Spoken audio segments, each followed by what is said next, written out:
तो बाबा साहब ने अगर किसी को अपना गुरु माना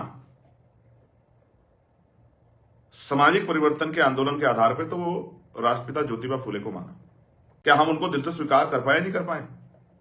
या सिर्फ हम नारों में, बातों में, चर्चा में, पुण्यतिथि में या जयंती पे उनको याद करते हैं, उनके विचार हमारे अंदर आत्मसात हो पाए, नहीं हो पाए? क्या हम उस परिवार को अपना परिवार मान पाए, नहीं मान पाए? राष्ट्रपिता ज्योतिबा फुले के बाद, क्योंकि वो सामाजिक न्याय के सबसे बड़े पुरोधा वो थे, चाहे सत्यशोधक समाज हो या गुलामगिरी नामक महत्वपूर्ण पुस्तक के जरिए उन्होंने समाज को जागरूक करने का काम किया।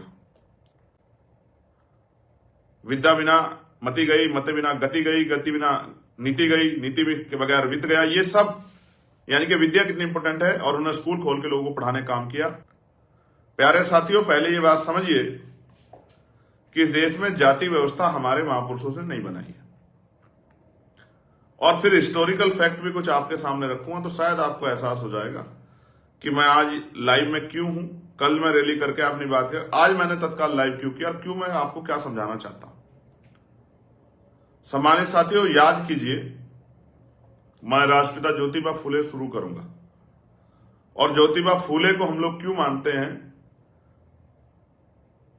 क्यों मानना चाहिए, इसके लिए मैं 2-3 लाइनें कोट करूंगा उसी महापुरुष की जिस महापुरुष का कल आपने परिनिर्वाण दिवस मनाया, बाबा साहब अम्बेडकर की, जिनको आप अपने आप भगवान से बड़ा दर्जा देते हैं। और आप अपने माता पिता का खुद का अपमान सह सकते हैं, लेकिन बाबा साहब का अपमान बिल्कुल भी नहीं सह सकते। ये बात मैं अच्छी तरह जानता हूं। तो बाबा साहब ने अगर किसी को अपना गुरु माना सामाजिक परिवर्तन के आंदोलन के आधार पर, तो वो राष्ट्रपिता ज्योतिबा फुले को माना।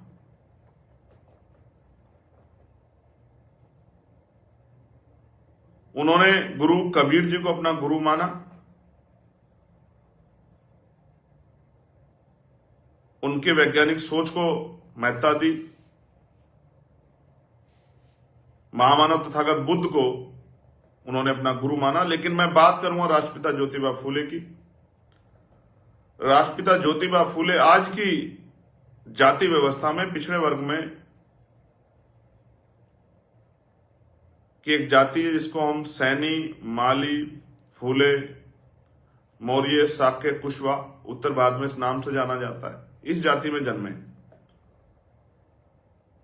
सामान्य साथियों, मेरा आपको एक संदेश है और आपको अपने मन से पूछना चाहिए कि जिस महापुरुष ने हमारे लिए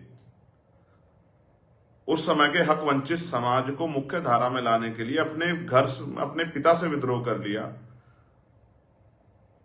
उस समय के तमाम पाखंडियों से विद्रोह कर लिया, अपनी जान को दांव पे लगा दी, जैसे आज हम लोग दांव पे लगा रहे हैं। इतना सब कुछ करने के बाद भी क्या वो हमारे महापुरुष हैं या नहीं है? क्या हम उनको दिल से स्वीकार कर पाए, नहीं कर पाए? या सिर्फ हम नारों में, बातों में, चर्चा में, पुण्यतिथि में या जयंती पे उनको याद करते हैं, उनके विचार हमारे अंदर आत्मसात हो पाए, नहीं हो पाए? क्या हम उस परिवार को अपना परिवार मान पाए, नहीं मान पाए? राष्ट्रपिता ज्योतिबा फुले के बाद, क्योंकि वो सामाजिक न्याय के सबसे बड़े पुरोधा वो थे, चाहे सत्यशोधक समाज हो या गुलामगिरी नामक महत्वपूर्ण पुस्तक के जरिए उन्होंने समाज को जागरूक करने का काम किया। विद्या बिना गति गई, गति बिना नीति गई। ये स्लोगन भी उन्हीं का है।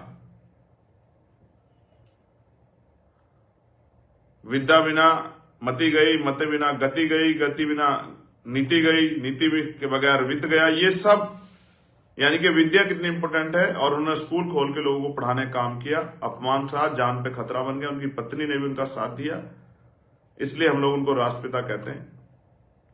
उनका कर्ज है हमारे ऊपर। बाबा साहब अम्बेडकर ने उनको गुरु माना बिना देखे, क्योंकि बाबा साहब 91 में पैदा हुए और राष्ट्रपिता ज्योतिबा फुले 90 में हमारे बीच से चले गए। अगर वो आपको अपना परिवार नहीं मानते तो वो आपके लिए संघर्ष क्यों करते हैं? अगर वो आपको अपने परिवार का हिस्सा नहीं मानते वो इस बात की सच्चाई को नहीं समझते कि ये कमजोर वर्ग सारा मेरा परिवार है। फिर छत्रपति साहू जी महाराज,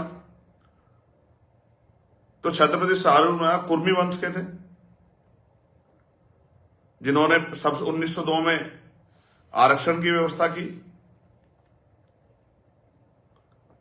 जिन्होंने सामाजिक गैर बराबरी की बेड़ियों को झकझोरने का काम किया, तोड़ने का काम किया, कामले साहब की दुकान खुलवा के सामाजिक समानता का संदेश दिया, खुद उनके यहां जाके चाय पीकर।